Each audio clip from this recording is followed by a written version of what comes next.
State of Ohio versus Frederick Reer, 2024-0091. I'm here for purposes of sentencing this morning. Mr. Rich is here on behalf of the defense, and Mr. Sitterly and Mr. Caceres here on behalf of the state. We're here on pleas of guilty to count 1, an offense of tampering with evidence, a felony of the 3rd degree. Count 6 is also a tampering with evidence, a felony of the 3rd degree. Those each have the potential for 9 to 36 months in prison, up to $10,000 in fines. Also here on count 2, gross abuse of a corpse, a felony of the 5th degree that has potential for a 6 to 12 month prison sentence, up to a $2,500 fine, and amended count 5, involuntary manslaughter, a felony of the 1st degree that has a prison sentence of 3 to 11 years available, and up to a $20,000 fine. The parties have agreed that the charges would not merge for purposes of sentencing. Are both parties prepared to proceed with sentence here this morning? Yes, Your Honor. Yes, sir. The court did receive victim impact statements in the case, indicate that there were 18 of those received at this point. I'll go through the ones that were received. I can assure you all that I have read each of them and have taken them under consideration. We had a sister, Stephanie Whedon, mother Marilyn Toker, brother Jason Baldridge, sister Shannon Dean, son Sam Dean, nephew Derek Wilson, son David Dean, son Josh Dean, and son Jacob Dean. Also, Aunt Donna Garcia, friends Barbie Cookie, I'm sorry, Cooksey. How do you say it? Cooksey? Cooksey. Okay, I can't read my own writing, so I apologize. Also, Jenny Prentice, Victoria Craig as a niece, cousin Angel Hatley, and nephew Dylan Wilson. So I have reviewed all of those. I was informed that there were members of the immediate family that would like to address the court, and I'd like the victim assistant to assist them to the podium for purposes of those remarks. I'm going to ask them each at that time to give their name for the record, and then let me know what it is they would like me to consider. So if we could have the first of those come forward. Your Honor, that would be Carolyn Tokar. All right, very good. Ms. Tokar.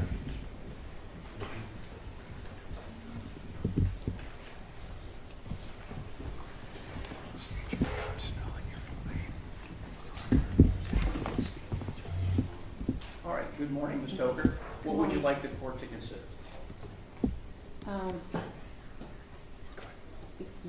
My name is Caroline Tokar. I'm the mother of Amanda Dean. Spelling is Tokar. I would like to consider hearing my impact statement. I did receive it and I reviewed it, yes. Can I read it? You may, yes.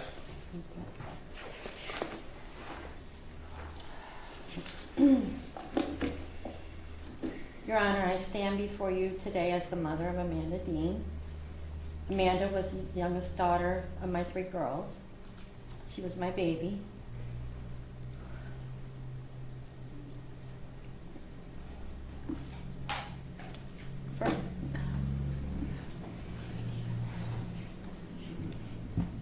For 5.5 years, we believed that she was coming home. Sadly, later we discovered she was never coming home. Amanda was not only a precious daughter, she was also a sister, she was a mother, a granddaughter, a grandmother, a cousin, a niece, an aunt, a friend, and a human being. She was loved, she was wanted, she was needed in our lives. She was human, vibrant, beautiful, loving, personable, smart, artistic, selfless. She was a songbird. She had a warm heart, respectful, humorous, and a free spirit. Her laugh was so unique and unforgettable. And did I say loving? And did I say human? This is Amanda and who she was to me. 4 sons, 2 sisters, a mother. That is 7 immediate family members who have lost 3,104 days as of today, each without a mother. Think about that. 3,104 days. Painful days each. Our family has endured an unimaginable amount of pain during this time. Words cannot describe our pain, our suffering, and our agony.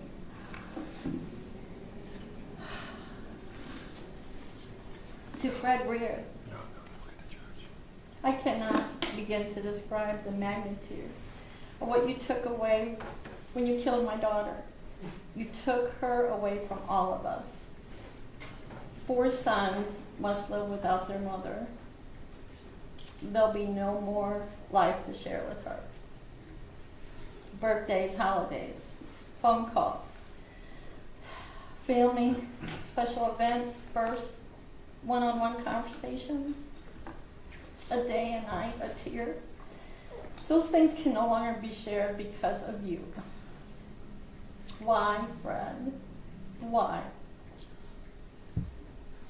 How could you do this to someone you claim to love? How could any human being do this to another person? You took her life, you took her freedom. Why do you think you deserve anything different? You took away her every opportunity in life. You took away her chance to live and love and have hope. You took away every chance I had to share with her. A special mother and daughter time with Amanda, to go shopping, to work in the garden, which she loved, and talk on the phone. Or share a special moment and holidays together.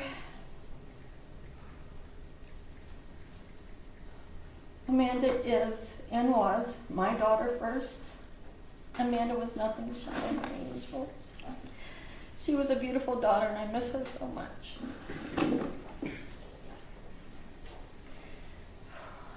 It makes me physically ill.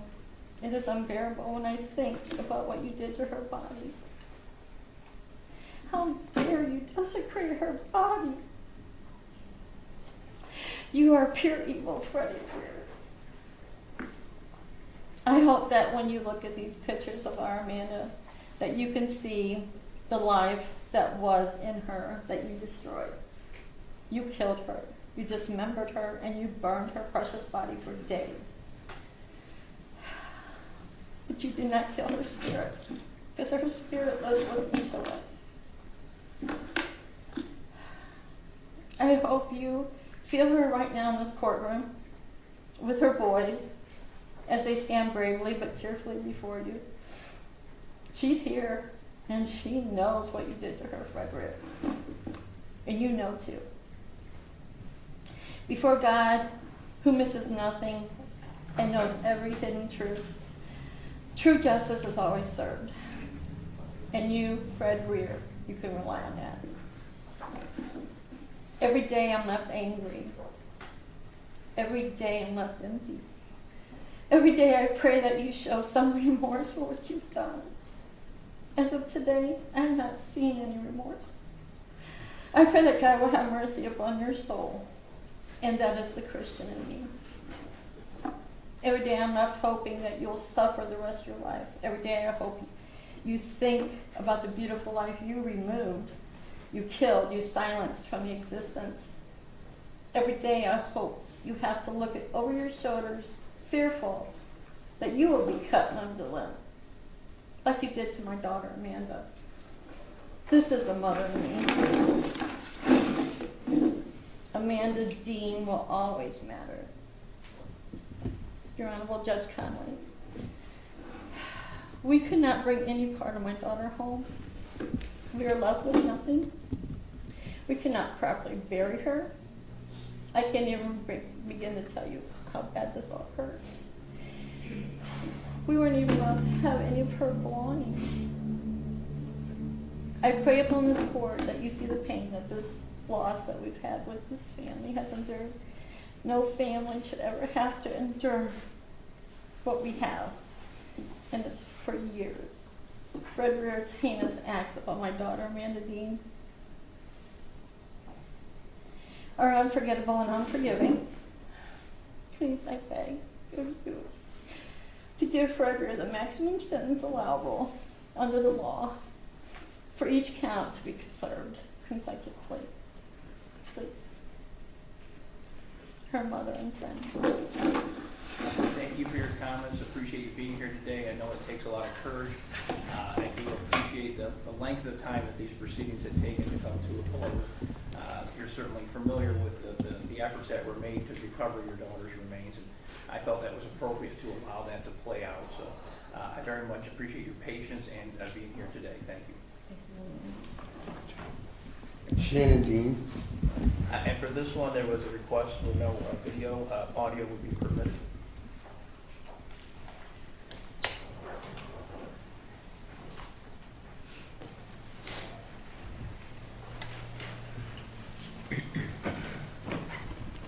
Dean, if you could give your name for the record, My name is Shannon Dean. and what would you like me to know?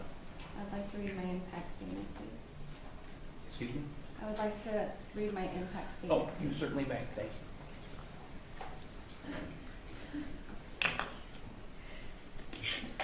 Your Honorable Judge Conway, I think the hardest thing is putting how I feel into words, especially in such a sensitive subject. I will never be able to express enough the damage I carry due to the heinous crime committed by Fred Reer. He took my sister's life on July 7th from what was reported. Amanda was my sister, my best friend, and my heart. We shared so many wonderful memories that I treasure deeply. Sad part is, all I have are memories. I have nothing of her possessions because we were denied to have any of her belongings.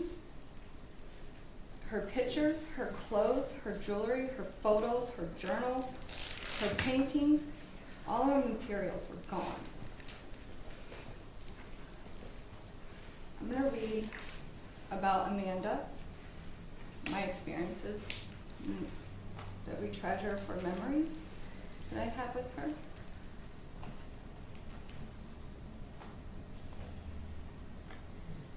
You are here, alive in flesh, with a beautiful smile, long, flowing, curly blonde hair, and as beautiful as God made you.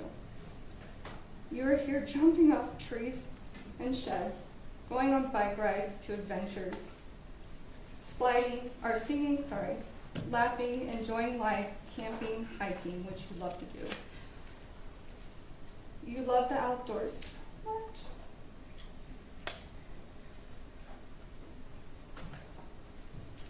I remember one time we were playing with water in the apartment, and we got water in the next door, and then we got evicted because the water got everywhere.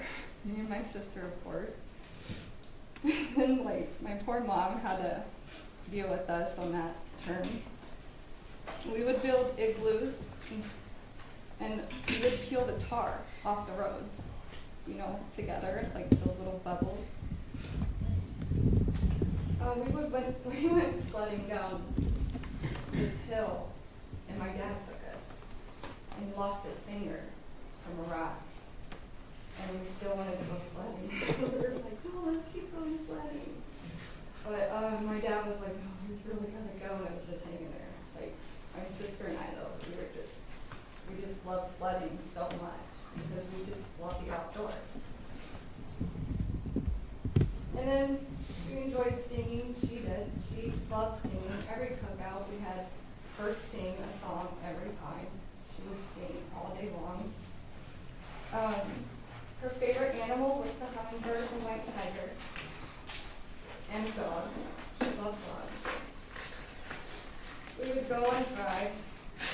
We went to haunted houses together, and yet more singing in the car and laughing. We went to graveyards and told ghost stories.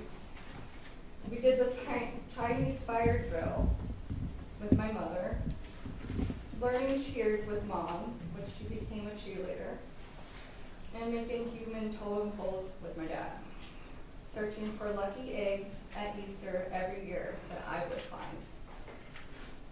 Going to fairs and riding rides together, you winning those amazing prizes I would beg you to give me.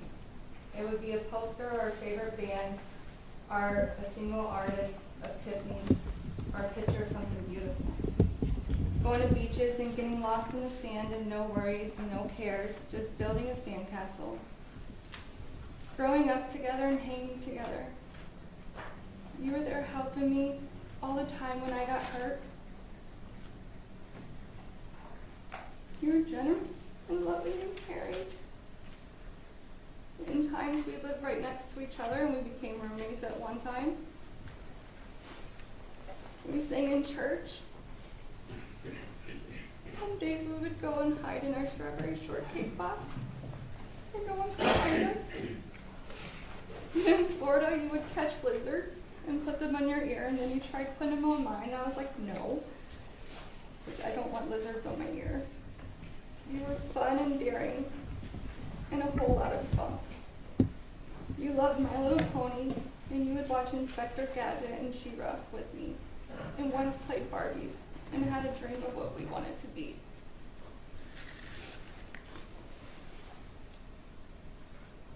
We would take things around the house and wrap them up to give to Mom. We knew she'd be missing her stuff, but she knew.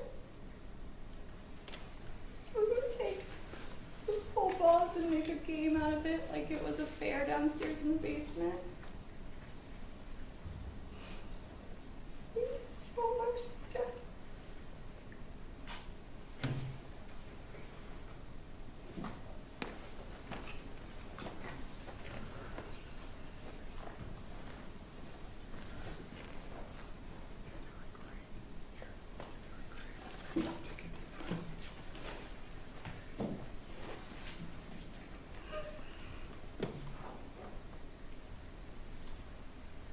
You take your time, you're doing fine.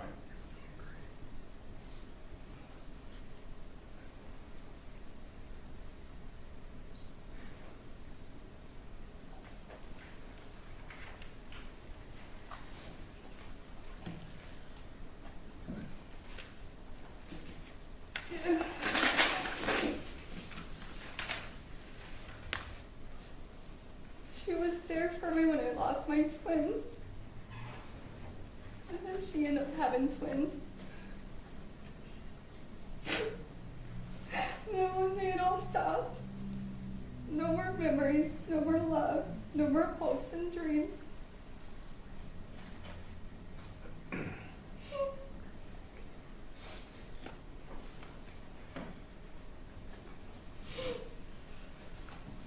I never imagined I'd lose my sister so early. I missed talking to you, Amanda. The sticker wars, the flea markets, the Chinese buffet. Our favorite spot.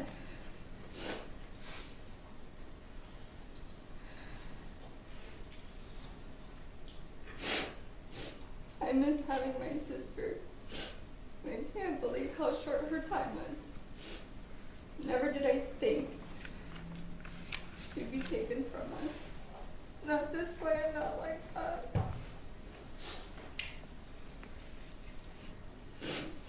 Amanda, I'm sorry. It wasn't what you deserved. You deserved a love and happiness and a good life. You deserved a peaceful and loving life. You were greatly missed. The sleepless nights, the headaches, the pain, the sadness, it never goes away. The rest of my life I will carry this. And part of me died the day Amanda went missing. For years we believed it was July 11th, 2017, when Fred's mother sent me a text saying no Amanda in the cabin. I hope she's doing okay. Before that message, she had already told me that Amanda and Fred had gotten into an argument and Amanda needed to leave. Ren chose not to help her. From what was reported, the monster killed Amanda July 7th, 2017. Yet Ren waited until July 11th to text me. No Amanda in the cabin. That alone told me everything I needed to know. I knew something was wrong. The moment the messages came through, my heart dropped. Something inside me broke, and it never healed. Your Honor, there are many sleepless nights and thoughts of what Fred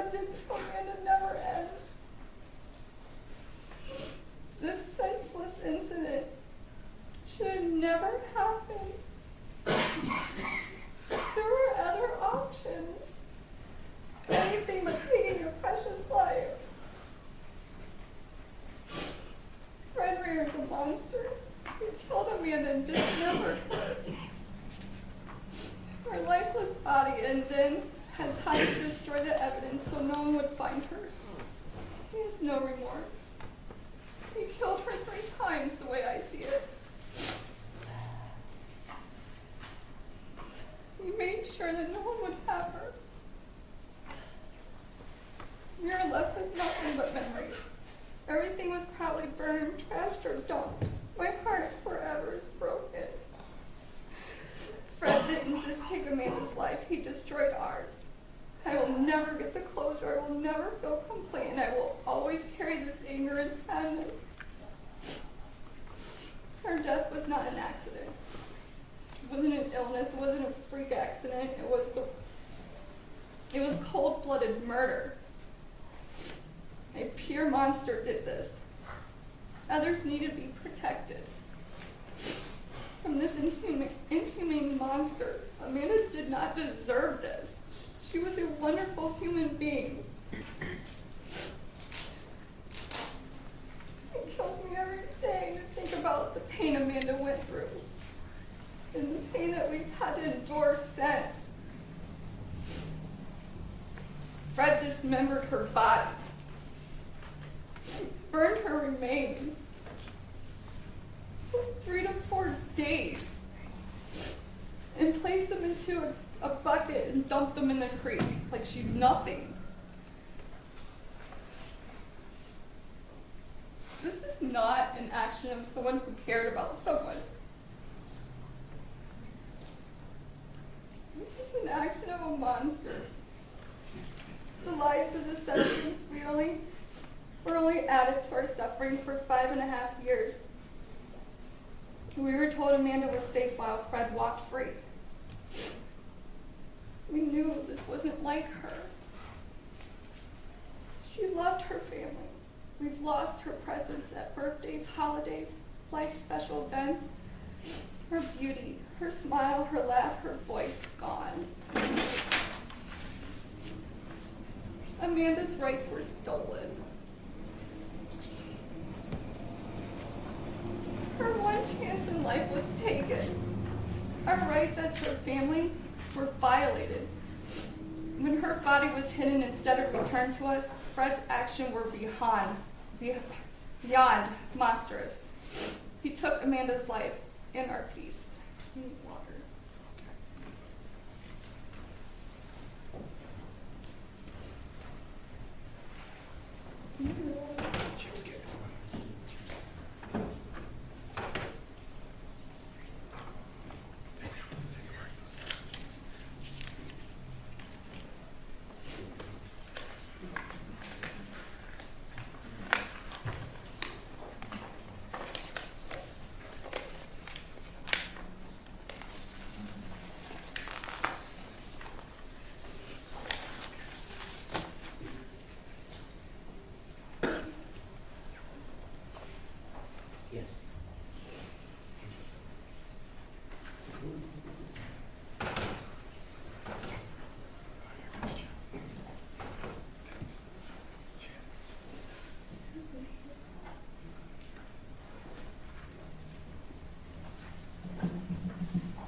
Take your time.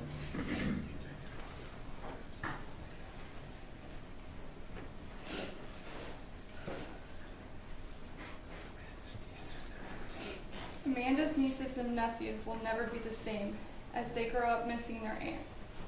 One of her nephews will never even get the chance to meet her because of what was taken from him. He doesn't even know her. But he sees the pain in our eyes. He hears the cries and feels the heartache with us. When we sit together to eat, he always lifts his cup and says cheers to Amanda. He prays for her. He asks God to bring her back. He tells us how much he loves her, even though he's never met her. He's only 7 years old. He keeps her name alive with curiosity and love, wanting to know everything good about her. I can't tell Amanda how everyone is doing. She can't see what her children, nieces, and nephews have accomplished. Would she be proud of them? Would she have given them advice that could change their lives? Would she have been there for graduations, future weddings, or secret weddings like me and her was involved in one time?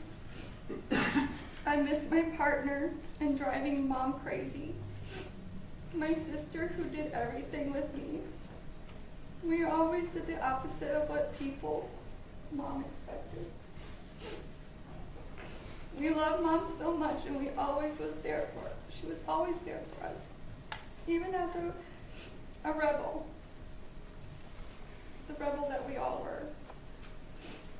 She loves us unconditionally, and she may have been mad at us, but she loves all her girls. Her nieces and nephews will miss out on her stories, her version of childhood, her memories, her laughter, her lessons.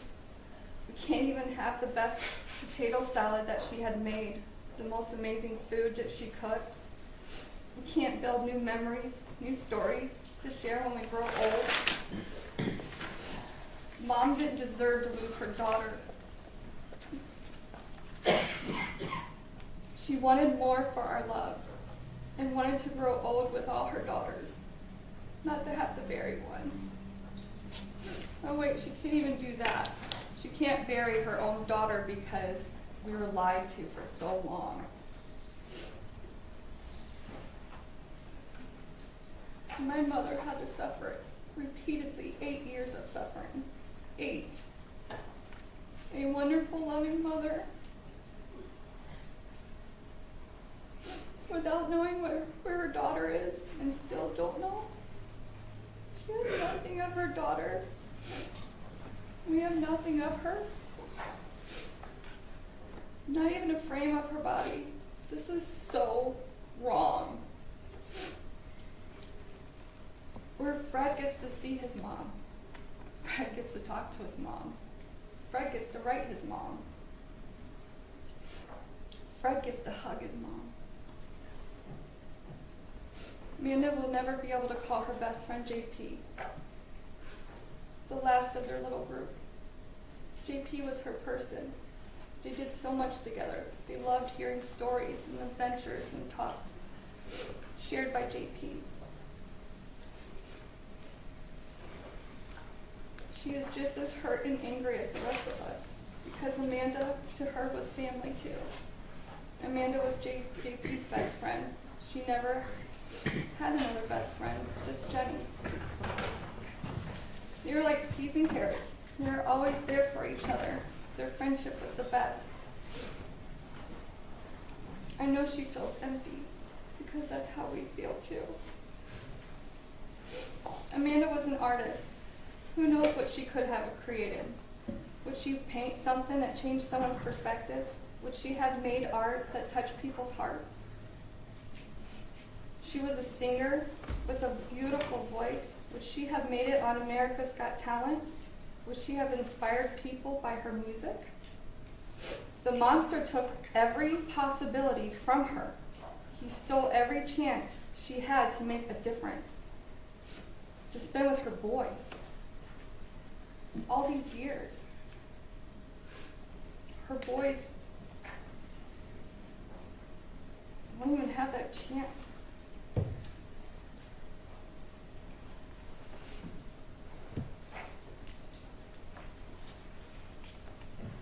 I can't even imagine as a mother if something happened to my boys.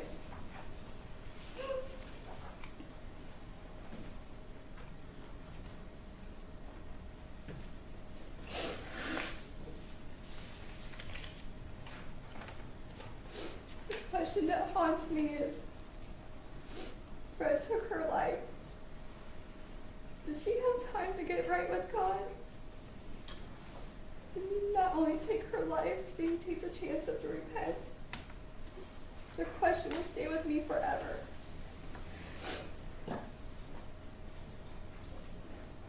If this was your family, I want everyone to think about this. What if this was your daughter, your mother, your sister, your friend, your aunt, your grandmother? Someone who loves so dearly. Amanda doesn't even know she's got grandkids.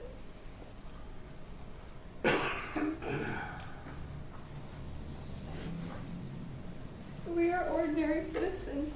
We don't have the power or status. And I truly believe that if this had been the daughter of someone who was more powerful, Fred would never, ever see the light of day. Ever. But Amanda's life mattered just as much. Her future mattered. Her dreams mattered. Her family mattered. Amanda Dean's life mattered and will always matter.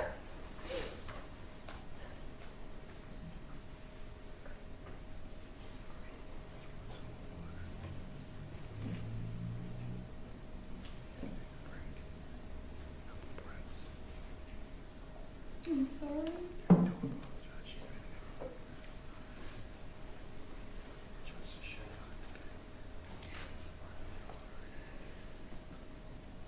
Justice should not depend on who you are, only what was done.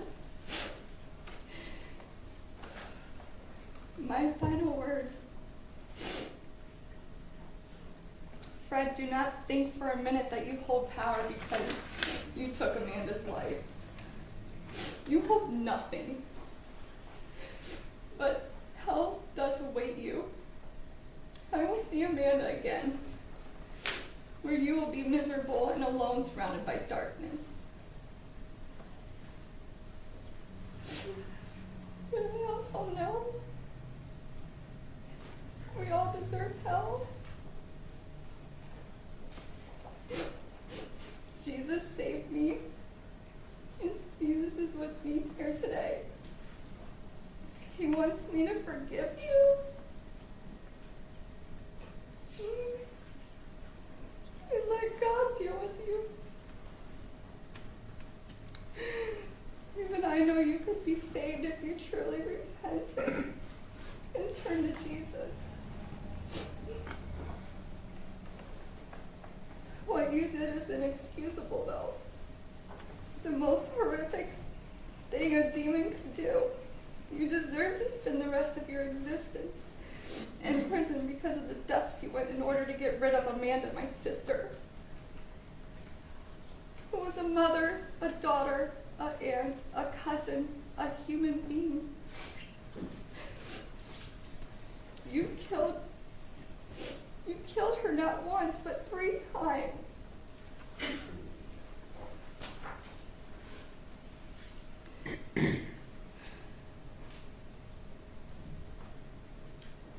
Justice would be you spending the rest of your life in prison. Anything else, it would be injustice. Amanda deserved to live. She deserved to grow old. She deserved to choose her own life. She deserved love, safety, and peace. We will carry this loss for the rest of our lives. Judge Conway, thank you. That you sentence Fred Reer to the maximum allowed by the law for each count served consecutively. Thank you for allowing me to speak. We do appreciate you being here this morning and sharing all those memories with us. Hopefully you'll continue to carry those with you and share them with the other folks in your family as you try to move on. Thank you. Your Honor, the sons of Amanda Dean.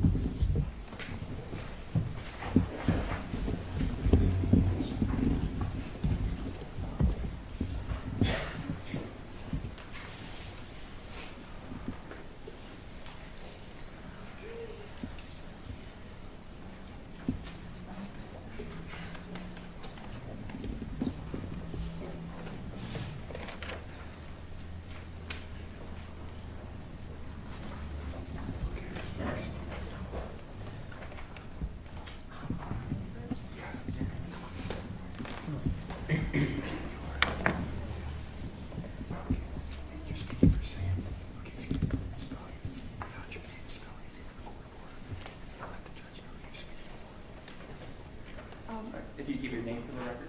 Yeah, my name's Devin Alton, D-E-V-A-N-A-L-T-H-E-N.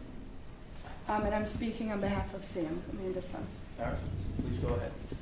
I struggle to express what I feel in losing my mom. I'm deeply angry for the years of thinking my mom had abandoned us, my brother and I. But she had not left us willingly. You killed her. I will never get another day with my mother because of you and your heinous actions. I can't ask my mom for advice or help or for a hug. She's gone. My life forever changed the day you killed her. I only wish the worst for you. I hope you remember every detail of what you did to her, every hour of every day, until your life is over. I ask you, Judge Conway, that Fred Reer be sentenced the maximum sentence allowable under the law. Anything else would be unfair to myself and my brothers, my grandma, and our family. My mother was not shown any mercy. Why should he be? I request the maximum amount of prison time. Thank you. All right, I want to thank each of the boys for being here today. I did read your statements individually as well. I haven't had a chance to hear what you had to say individually as well. Thank you.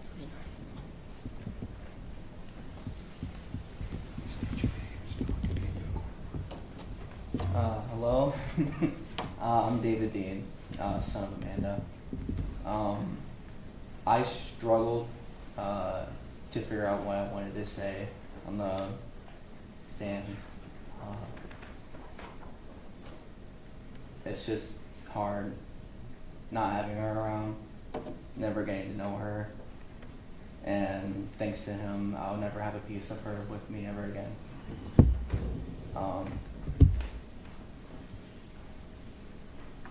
I spent a lot of time thinking about this, but I really don't have anything else to say. It's just gonna hurt for the rest of my life. I know it's difficult, and I appreciate you being here this morning. Thank you. And Your Honor, Chief John LaJoy to speak on behalf of one of the sons. All right, Chief, go ahead. Good morning, Your Honor. Thanks for the opportunity today.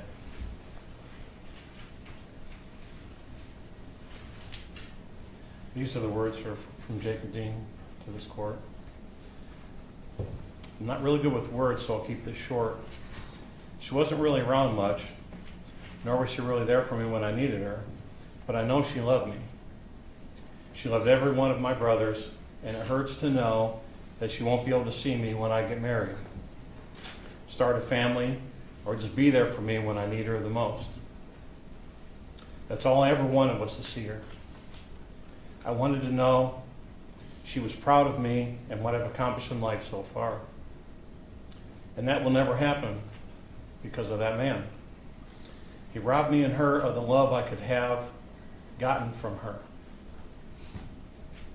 I'm not the one to say how I feel or really express it.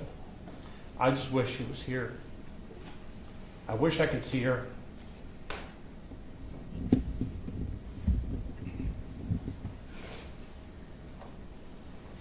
I wish I could see her one last time. But that will never happen because of that man. I just want my mother back. But that can never happen. I just wanted to tell her how much I loved and cared about her. I know that one day I will be able to see her again. And when that day comes, I'll be ready. I love you, Mom. Rest in peace with the angels above. I will always remember you. Some memories of her, as much as I can remember anyway. Love you, Mom, forever and always. Jacob D. Thank you, Your Honor. Thank you. And again, thank you to all the sons for being here. Hello, Your Honor. Oh, sure. Sorry. My name is Josh Ledeen. I had something read out beforehand. I have my impact statement. From what I can see, we've been here over a year, and unfortunately, I've looked over there every single time, and he shows no remorse for anything that he's done. He acts like he could care less to be here.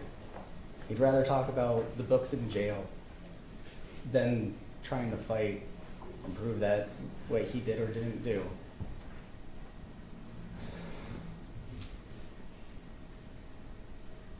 I hope you give him a max.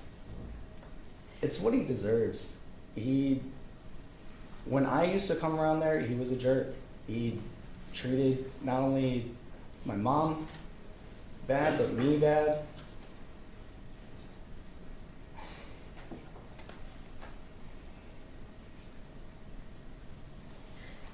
I wish I could say I'm sad today. I'm not. I'm angry that we've had to go through this all this time and still just not care, not act like he could give a care about anything.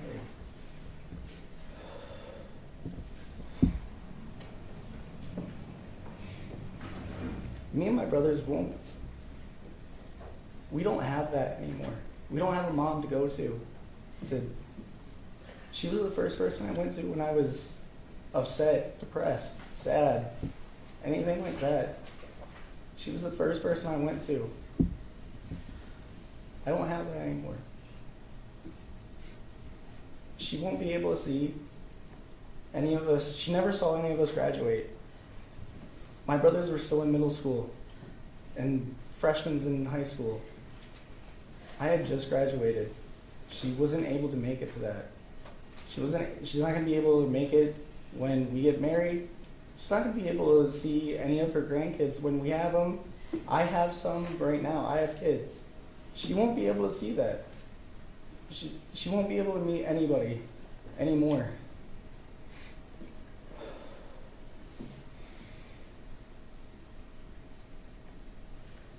Again, over the years that we've been coming to these, every single time, he sits there, rolls his eyes, acts like he's...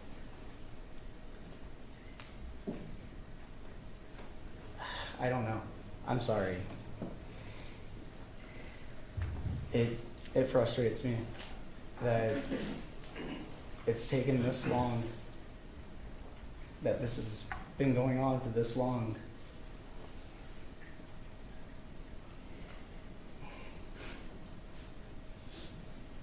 I love and miss my mom. She was my best friend.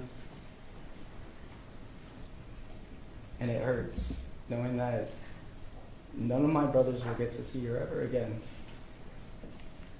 I won't be able to see her ever again. No one will be able to see her ever again. And he acts like it's fine.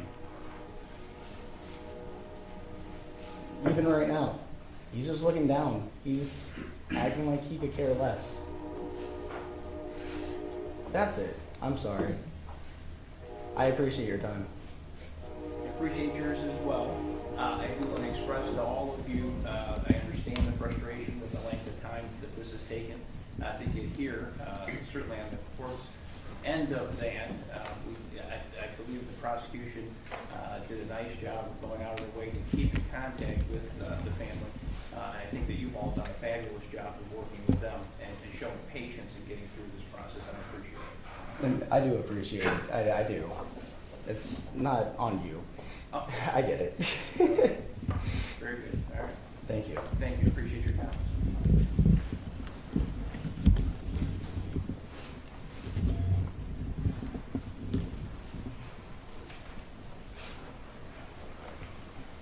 All right. Do we have anyone else Yes, sir. coming forward? Who do we have next? Me. Oh, I'm sorry. I meant from the. No, we're done. That concludes the presentation I from do you. want to say that to the family that's here and the friends, again, I did review all of the victim impact statements that were sent in. They certainly contain a collection of similar experiences and memories from your family and friends of Amanda going forward, and expressed very similar concerns with today's proceedings. So I just want you to know I've seen those. Now, on behalf of the state, Mr. Caceres. Thank you, Ron.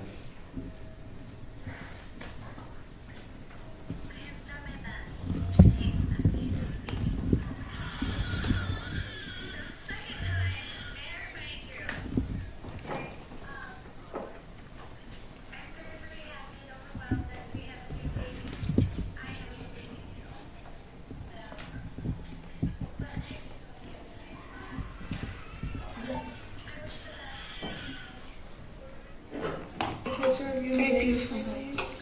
Yeah, here. I have done done my best to take Stephanie and her new baby. For the second time, may I remind you, okay, I'm very, very happy and overwhelmed that we have a new baby. I have a new baby niece. So, but I have to go and get Maya some. But I wish the best, and Well, do we want to take a picture of you? very beautiful. Yeah, here. Got it. Hi. Go ahead, Stephen. Your Honor, we don't have very many clips of Amanda Dean. I wanted you to hear her voice, hear what she sounded like. We'll never see her again, listen to her again, talk to her again. You can't even visit a gravesite. Fred Reer pled guilty, Your Honor. One count of involuntary manslaughter, one count of tampering with evidence, 2 counts of tampering with evidence, and 1 count of abuse of a corpse.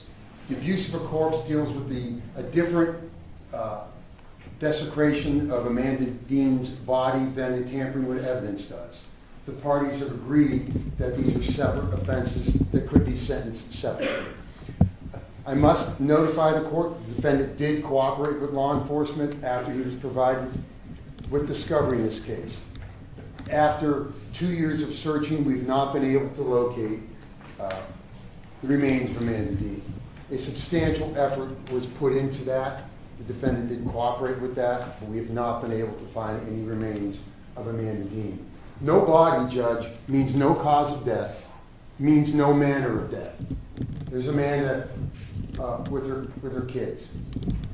But we know that as of July 7th or July 8th, 2017, she was dead.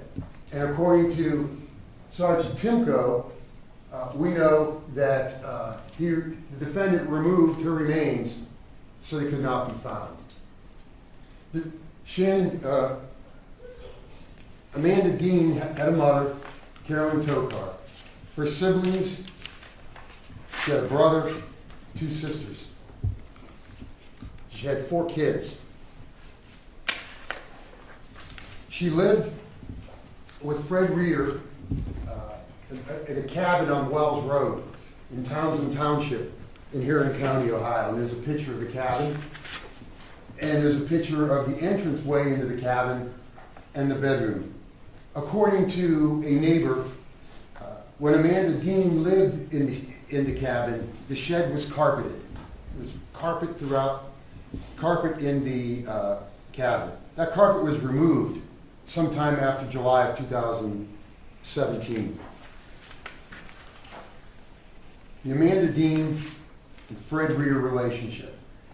I discussed the relationships, and you've heard about the relationships that Amanda had with her sons, with her sister, with her mother. The Amanda-Fred relationship was a love-hate relationship, Judge. They met at Olive Garden. They began a relationship in the mid-2010s. It ended. Amanda moved to South Carolina. In 2016, she came back from South Carolina, and the relationship started again. The relationship was rocky, and it was not healthy. And as Rin Reer, the defendant's mother herself, stated, they were not good together. People saw and witnessed this turbulent relationship. Josh Dean, the son of Amanda. Josh Dean stated he witnessed Fred hitting his mother as well as being threatened by Fred himself. Josh would go to the Wells Road address and visit his mom. Fred would get in his face and threaten him. Josh was 16 or 17 at the time. Shannon and Tom Schofield, they're friends of the Reers. The Reers allowed the Schofields to store property on the Reer property. According to Shannon Schofield, around July 5th or July 6th, Amanda messaged her on Facebook, asking her to pick her up when she got off work at 8 o'clock.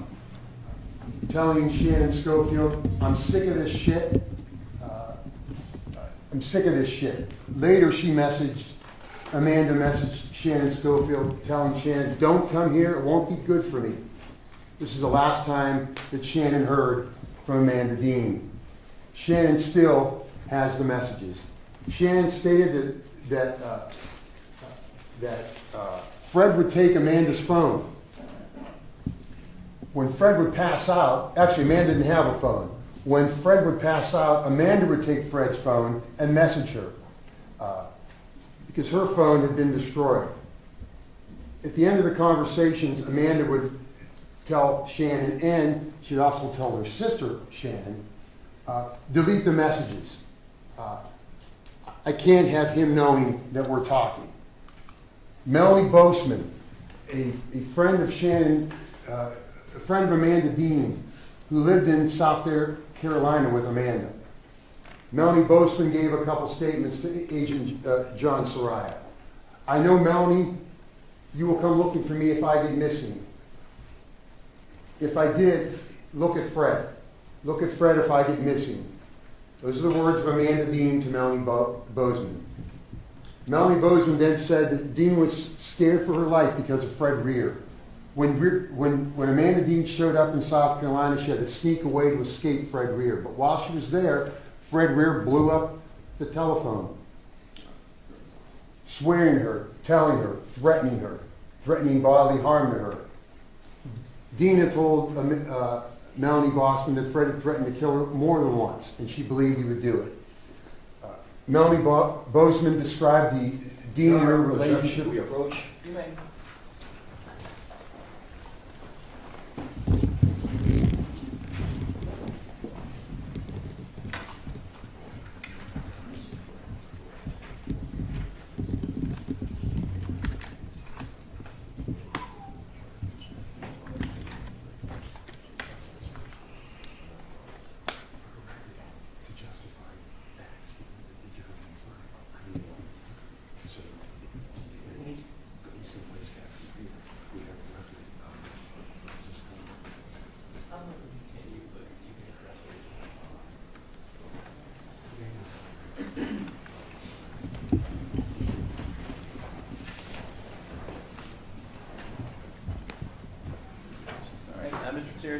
Thanks. Fred Reer controlled what Amanda did and when she did it. Then there's the relationship between Shannon Dean and Amanda Dean. It was a good relationship, unlike what some people have portrayed it. It's a loving relationship. We have text messages from Amanda Dean using Fred's phone to Shannon Dean. Hey sis, just stole my phone. He's sleeping. No phone yet. He got a hold of Tony's number in my old phone. So between you and Tony, he's talking mad shit. I'm sorry. Please don't reply back. I'm going to erase this. I love you. I didn't tell him everything. WTF. He thinks I'm cheating with Tony, so all hell broke loose. He pretended to be me, and Tony said he still loves me. He went crazy. I really hate all this drama. I'm sorry about how he talks to you.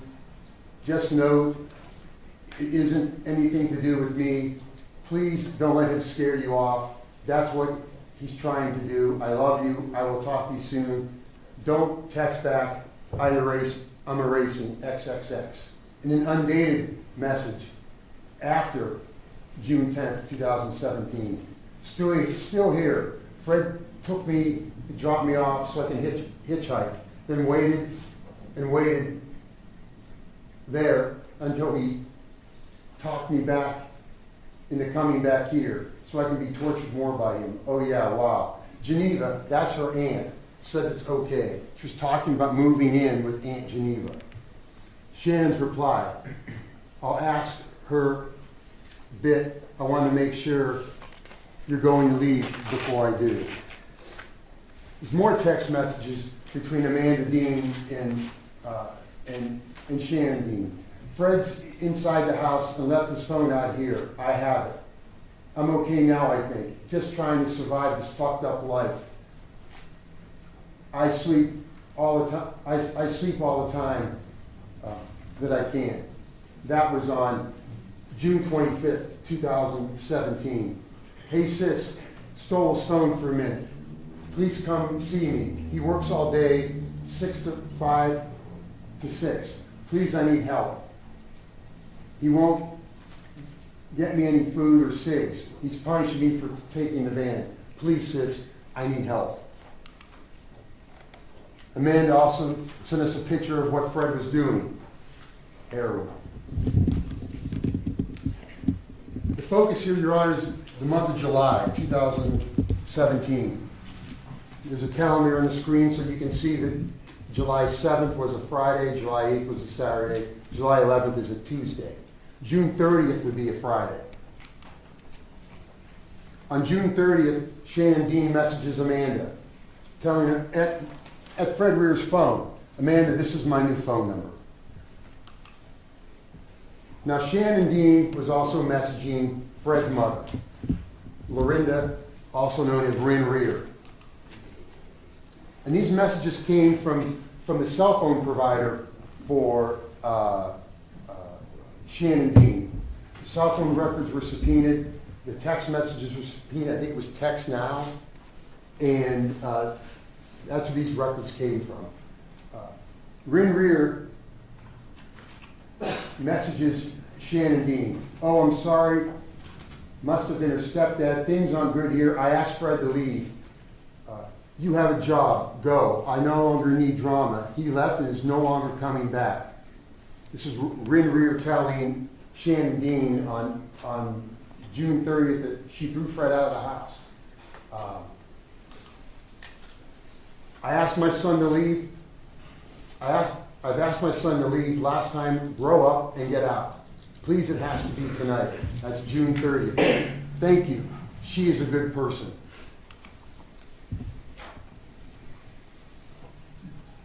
June 30th again. Frederick Reer messages Shannon Dean. More and hate to bother you, but my son's no longer here. I can't take someone I care about to a homeless shelter. Talking about Amanda. They do weird things to women. I would never want that for Amanda. I will take care of her till Wednesday, or if they get back together, then they need to move and grow up. I do care of Amanda and don't want anything bad to happen to her. She's a good person, has a good heart. I know your plate is full like mine, so I'm sorry to bother you. Hope you have a good day. That's June 30th. On July 4th, Shannon Dean gets into a message battle with Fred Reer. Fred Reer tells Shannon Dean she's fine, I'm taking care of her. I'm taking care of her since I alone love her. She has a place tomorrow. You're just a dumbass.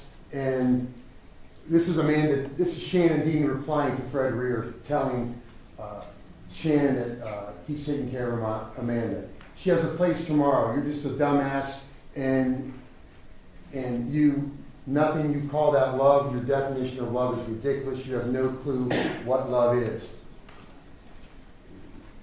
Fred Reer responds, listen, cunt, she's staying here, she's fine, and you go fuck yourself and get off my dick. Listen, Shannon, this is Amanda's dick only. I don't want to. Fuck you, leave us alone. Ha, some sister and fucked up family you have wanting to put Amanda in the shelter. She's better off with me. At the end of the conversation on July 4th, Fred Reer tells Shannon Dean, whatever, I control everything around here. She's not allowed. She's not allowed to go to a shelter.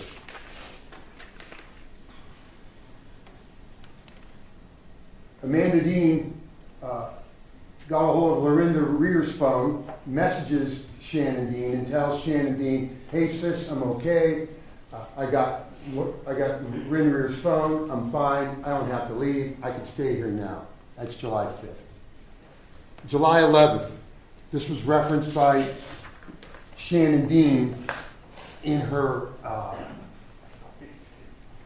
sentencing speech. At 6:52 on July 11th, she gets a message from Frederick Reer. Walk out to the cabin and know Amanda. How's she doing? I won't bother you, just checking up on her. Like I said, she's a good kid. Just her and Fred aren't good together. She needs a decent man in her life, along with her family by her side. Please give her a hug for me and Paul. He's concerned about her. Paul is the defendant's brother. Amanda has always been good to Paul, and I, as his mother, really appreciate it. It takes special people it takes special people to be with the handicapped world. Thank you, I will not bother. You or Amanda, I was just checking up on her, thank you. That's how Shannon Dean found out that Amanda was no longer on Wellsworth. So Shannon Dean's response was, so Fred killed her? Because I have no clue. Okay, getting the law to scope this out. I will be there with all the stuff with the sheriff. Shannon Dean did that. The sheriff's department was notified, and a search for Amanda began. That search was then called off. Anybody asserts that the Dean family in any way was involved in this, Your Honor, they're grossly mistaken. Since July of 2017, there's been no social media activity by Amanda Dean, no social welfare programs utilized, no contact with family, no vehicle, no driver's license renewal, no voting record, no social security activity, no welfare activity. She missed an important court date in South Carolina where she was a victim of a crime. Nothing. In late 2022, the Huron County Sheriff's Department handed over the Amanda Dean investigation to BCI and John Soraya, the man to my right. John was tasked with finding out what happened to Amanda Dean. John immediately had Amanda declared missing so that there would be a nationwide alert for Amanda.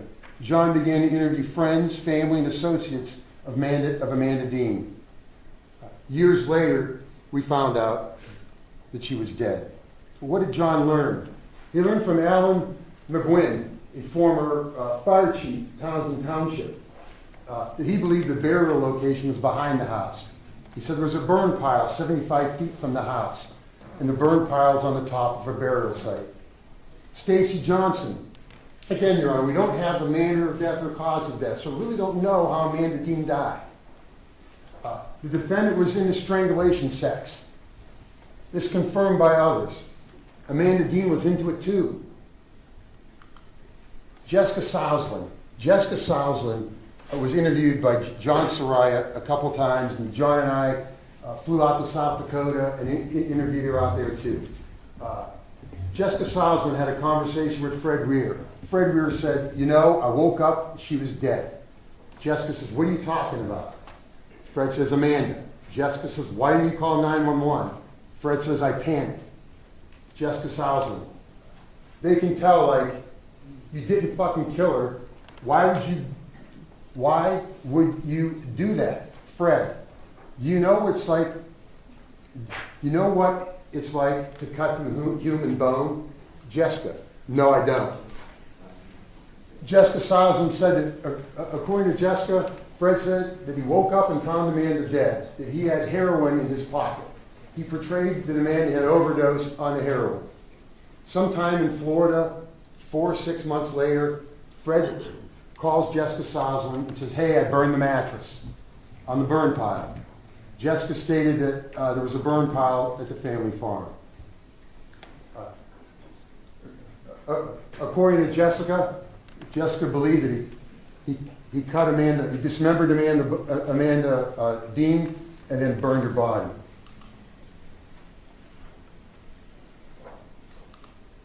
Ryan Sternberg, cousin of the defendant. According to Ryan Sternberg, the defendant admitted to him that he killed Amanda Dean. Travis Kovach said that in July of 2017, when Amanda Dean went missing, there was a strong, god-awful smell around the rear property, likened it to roadkill. It was in the summer when the smell was around. Chad Holbrook, I know the court is aware of Mr. Holbrook. Chad stated that he knew Fred Reer and stated that Reer told him, you can burn a body. You need a 55-gallon drum and keep feeding the fire.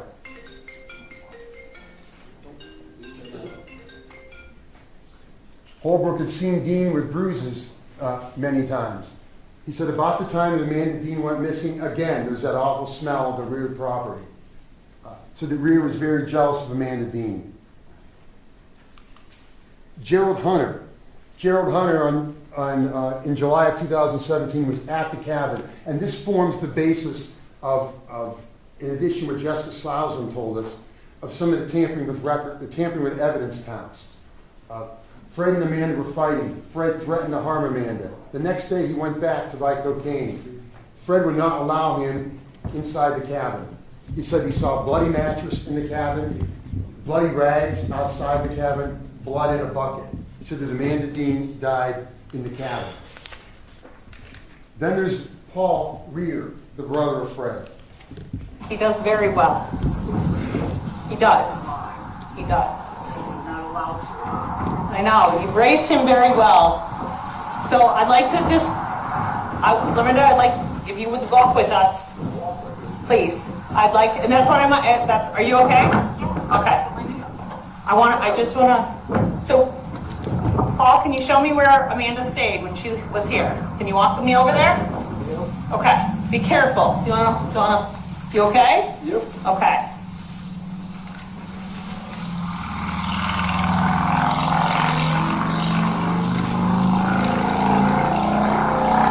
Good job.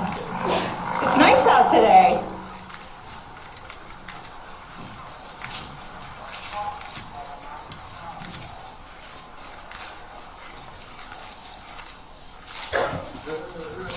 So here? Amanda stayed here? Yeah. Okay. Who else? Did Fred stay here? Yep. Fred stayed here. Okay.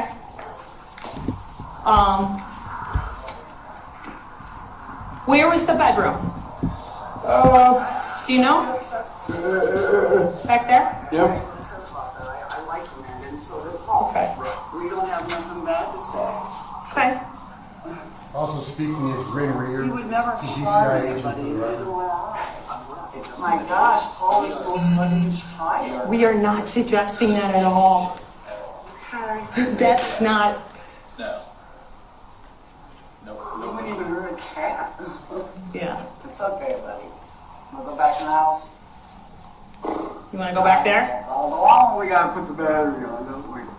What's back there? Get chained, we'll go ahead and chain it The up mower? and take it out there. Yeah. Okay. Yeah. You pull it and it doesn't go. No. Battery dead. Yeah. Okay. He's a heavy driver in the field. Okay. You know, we can do that. Will you show me your truck? I'd like to see it. Can you walk me back there? Yeah. Starting out, where's the key at? Oh, don't go that way. That's, let's go this way. There's a lot of pricker bushes over there. And I don't want you, just watch your step.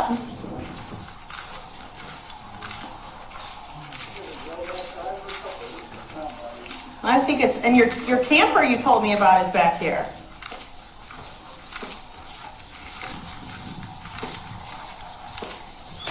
Ah, there's your truck. Yeah? Is that your camper? No. That's not your camper? No. No? Oh, don't, let's go this way. Be careful. Stand aside.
Where do you drive your car? What happened in the camper? Was Amanda ever back here? Yeah, She was? yep, Where at? In the camper? yep. What happened in the camper?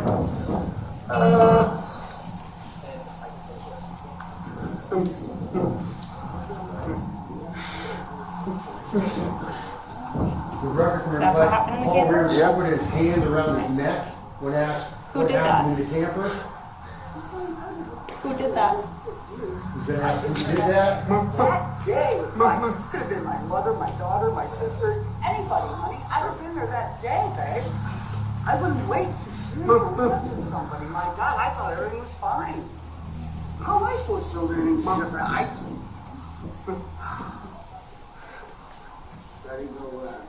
He then signed, turned to his mother, made made motions with his hand as if he was signing something to his mother, and his mother said, "What Freddie do?" So that's the video recorded statement of Paul Reer insinuating or stating that he believed Amanda Dean was strangled and that the defendant strangled her. Your Honor, after the defendant was indicted, he was in the Huron County Jail. He was participating in a phone call with Reed Yoder, his first lawyer. Sergeant Timko, who's in the courtroom, standing behind the defendant, escorted Mr. Reer into the room. Mr. Reer apparently was screaming at his attorney. That could be heard through the room, so heard through the door, so it's not privileged. And this is what Sergeant Timko wrote. As I stood in the hallway, he was having a conversation with other corrections officers that were just walking by, just outside the courtroom. Apparently they have a courtroom in the county jail. I would periodically look in the window and see both the attorney and inmate Reer on the TV screen. At one point I could hear Reer raise his voice yelling at the lawyers, so I glanced at the window, make sure things were okay. I heard Reer yelling at the attorney, "There is no body because I disposed of it." Zach Goins, Your Honor, was an inmate in the Huron County Jail. Zach Goins wanted to be moved out of the pod with the defendant because the defendant was talking about murdering people and how he dismembered and disposed of bodies.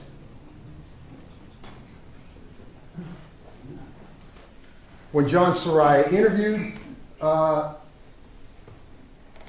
the inmate, he was informed that the defendant stated, "You guys would be surprised that it's a lot harder to chop up a body than you think it is. Plus, after you let the body sit for a couple of days," he said, "it already starts to decompose. After a couple of months, it looks like chicken bones.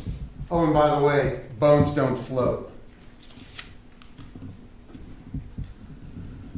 The plea. The defendant faces 3 years to 11 years on the involuntary manslaughter, 6 months to 3 years on each tampering with evidence, and up to 1 year for gross abuse of a corpse. Your Honor, there's a precedent where we're dealing with dismembered bodies and tampering with evidence. And I call your attention to State v. Novoa in Mahoning County, where Mr. Novoa dismembered the body of his girlfriend with some assistance, Shannon Graves, burned the body in sulfuric acid, or the head and torso. He pled guilty to tampering with evidence. The judge found it was the worst form of the offense and was given the maximum sentence on the tampering with evidence. State versus Arturo Novoa. State versus Montañez Roldan out of Cuyahoga County, where defendant pled guilty to involuntary manslaughter based on providing the victim with tainted drugs. He received a prison sentence of 10 years on the involuntary manslaughter conviction, 8 for corrupting another with drugs. Judge, you're guided by, as you know, you're guided by 29, 29, 11, 12, 13, 14 with respect to sentencing. 29, 29, 11 sets forth the purposes of felony sentencing. States the sentence for a felony conviction must be commensurate and not demeaning to the seriousness of the offender's conduct. its impact upon the victim, and consistent with sentences imposed for similar crimes committed by others. Your Honor, the state echoes what you heard from the victims today and requests that you sentence the defendant to prison. Thank you. All right, very good. I will indicate before Mr. Rich begins his presentation, I did receive and review your sentence memorandum as well. Thank you, Your Honor. May it address the court.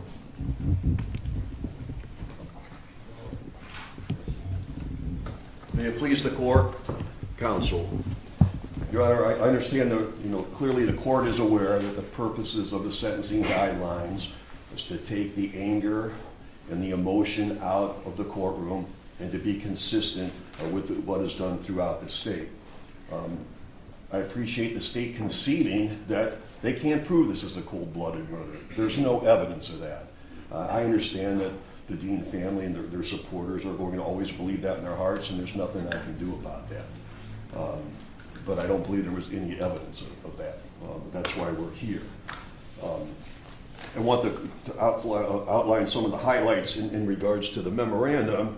When we look at the offender's conduct being more serious than others in the exact same circumstances.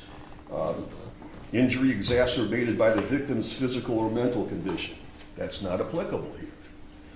The victim suffered serious physical, psychological, or economic harm. I have to concede that. I understand that, the purposes of felony sentencing is also to protect the public and punish the offender. But I think the court's aware, the state didn't point out, is he would be eligible for community control sanctions, probation, no time. And we're not going to argue that because I think that would jeopardize our credibility with this court. One of the factors, did the offender hold public office or position of trust related to the offense? Once again, not applicable.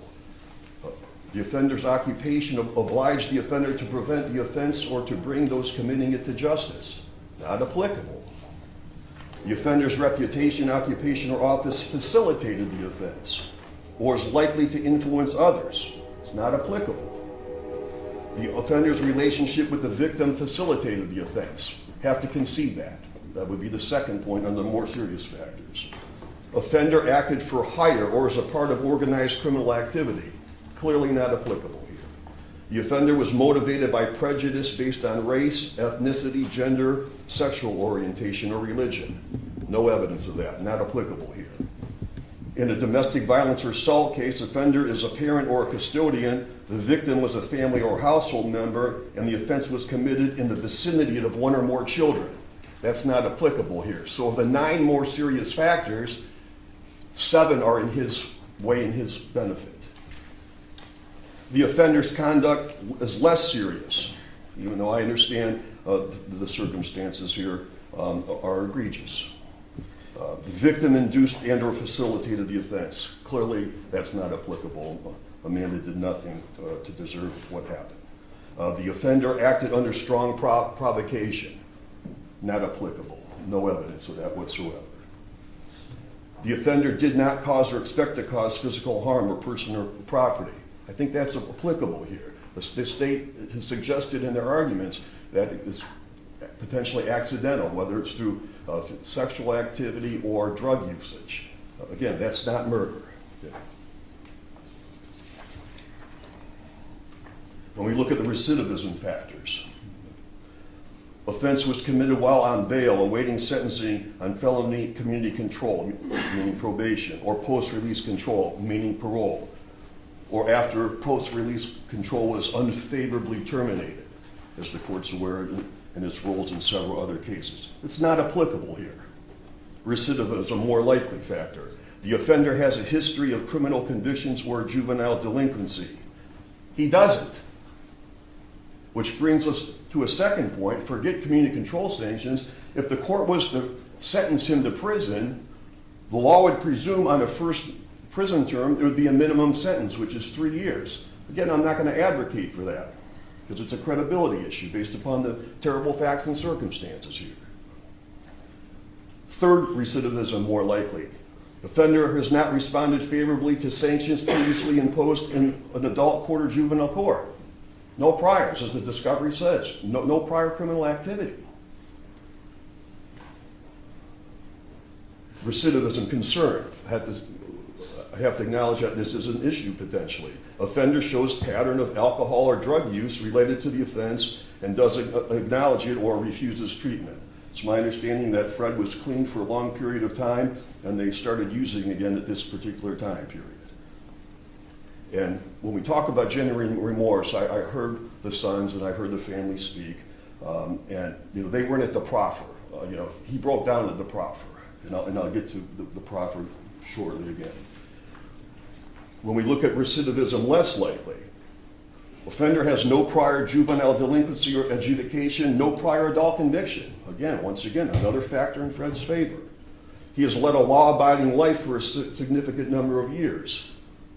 No convictions. Offense was committed under circumstances unlikely to reoccur. I guess, God, we all hope so, correct? And then showing genuine remorse. Again, as the court's aware, can't be having the client send letters of remorse while charges are pending. We can't do that. Fred, the reason that we're here is because Fred authorized me to reach out to the state and tell them what happened. We went to the property.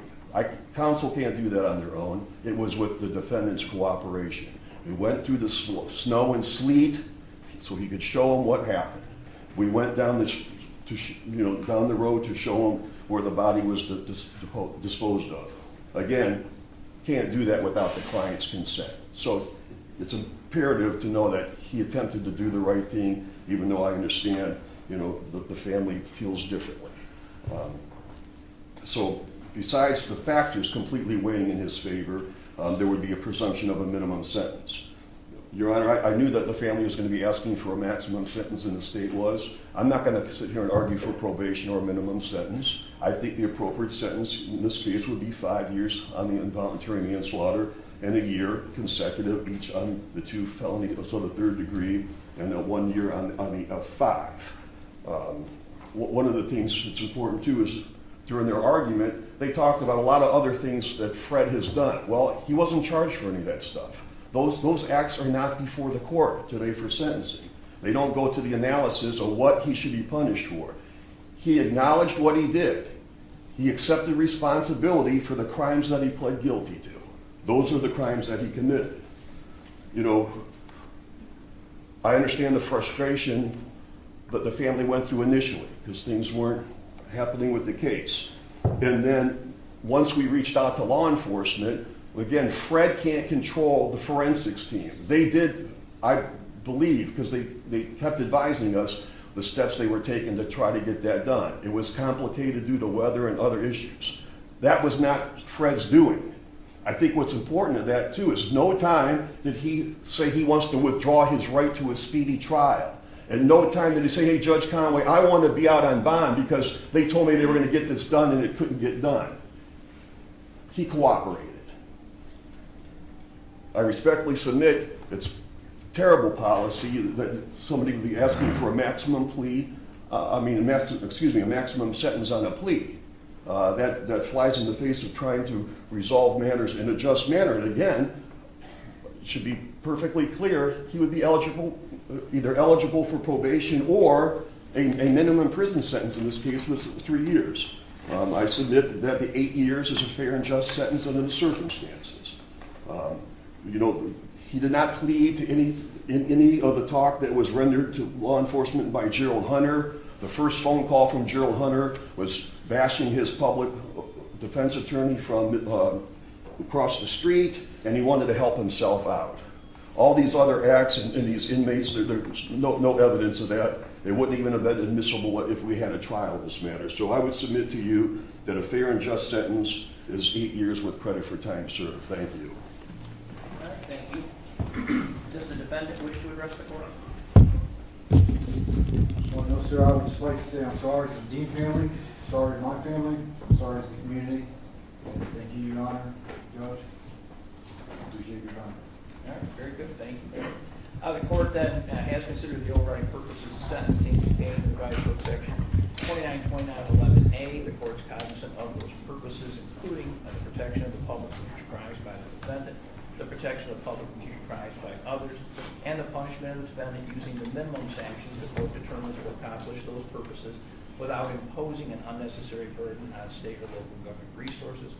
In attempting to achieve those overriding purposes, the court has considered rehabilitation of the defendant, providing restitution to the victim and the public, the need to incapacitate the defendant, and the deterrence of the defendant and others.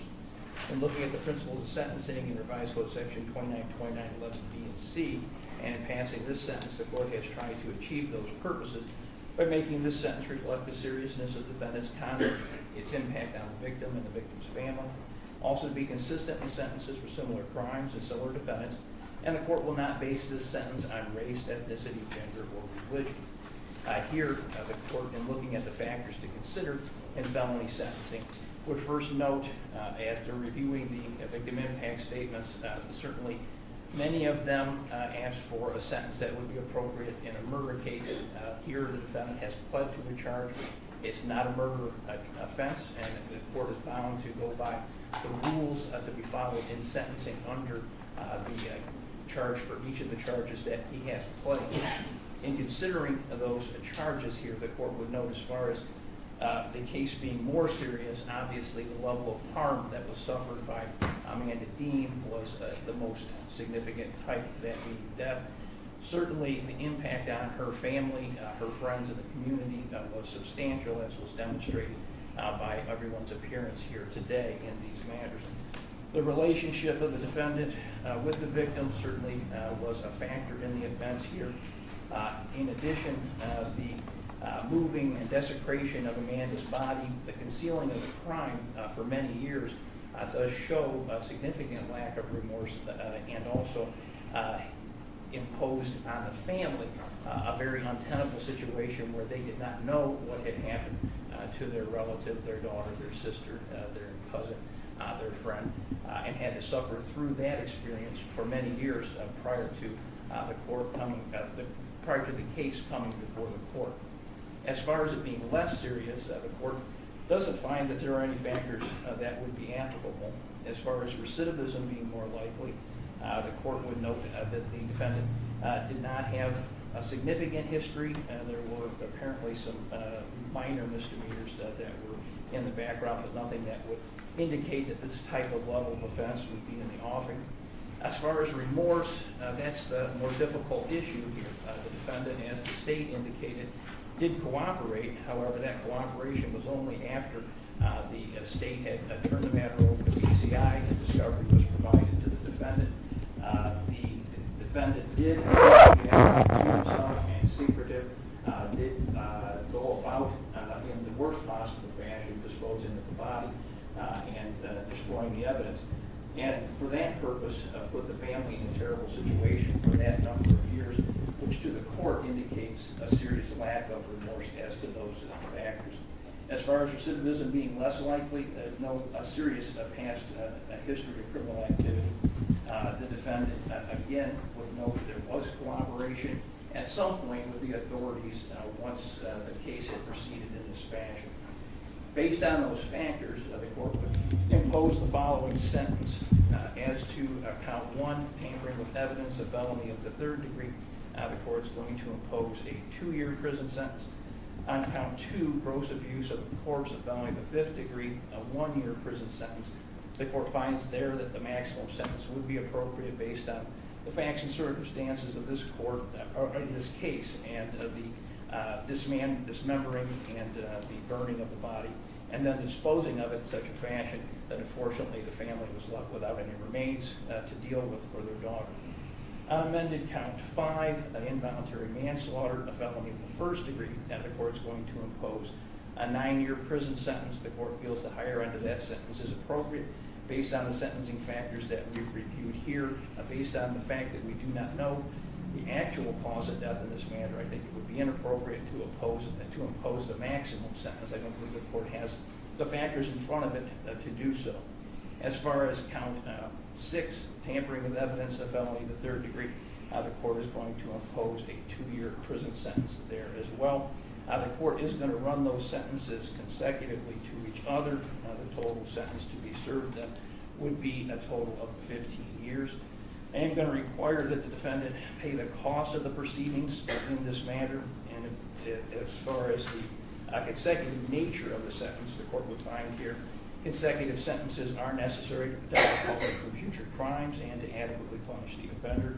They're not disproportionate to the seriousness of his conduct, nor the danger that he poses to the public. And here, at least two of the offenses were committed as part of one or more courses of conduct, and the harm caused by those courses of conduct was so great that no single prison sentence for any of those offenses committed would be adequate to reflect the seriousness of the offender's conduct. The offender also has demonstrated through this case that the history here would indicate that the consecutive sentences would be necessary to protect the public from future crimes by the defendant as well. In looking at the potential for a reduction of a sentence here, the court will indicate that the risk reduction sentencing and IPP programs would not be available based on the level of offense. Potentially, there would be a reduction available through transitional control, but the sentence exceeds 1 year, and that decision would be left up to the Department of Corrections if the defendant were to qualify. As far as earned time credit, the court is aware that we are sentencing based on the prior law at the time of these offenses, so earned time credit would be at the former level, which would be that as to each of the charges here in the sentences imposed, they could be reduced by up to 8% if the defendant followed the rules and regulations of the Department of Corrections while he was there, and could be potentially increased to up to 10% if he completed certain programming, but that the Department of Corrections would reserve the right to reimpose that time if he violated those rules. I understand that, Mr. Reer. Yes, sir. There is post-release control in this case as well, because it was a felony of the first degree. Upon release from prison, the defendant would be placed on supervision by the parole board. That would be for a period of 2 to 5 years. And if you violate those terms and conditions, at that time you could be returned to prison for up to 9 months for each violation, up to a total of 50% of your originally stated prison sentence. In addition, if you were to commit a new felony while on post-release control, at that time you could be returned to prison for the remainder of the post-release control time, or for 12 months, whichever of those is longer, in addition to any time that would be imposed on the new felon. Do you understand that? Yes, sir. As far as judicial release, you do have the ability to ask the court to release you early because your stated sentence is in excess of 10 years. You would have to wait until you serve 1/2 of that sentence before you could apply for an early release. Do you understand that? Yes, Your Honor. As far as rights of appeal, there's no automatic right of appeal here. You may have some limited rights of appeal that could apply. Any appeal that you would wish to file, you have to do so by filing a notice with the clerk of court's office within 30 days from the date of the judgment entry that imposes the sentence. Do you understand that? Yes. You do have 696 days of credit, which is an unusually large amount.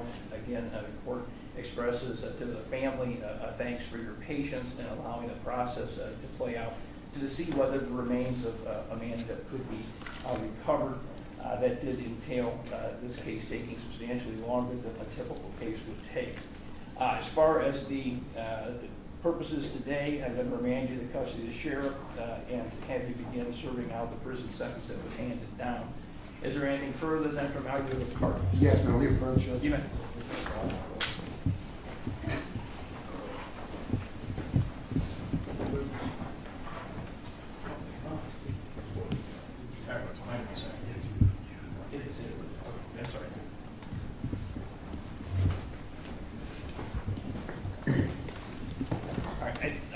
Again, my apologies, the math was incorrect. It was a total of 14 years to be applied.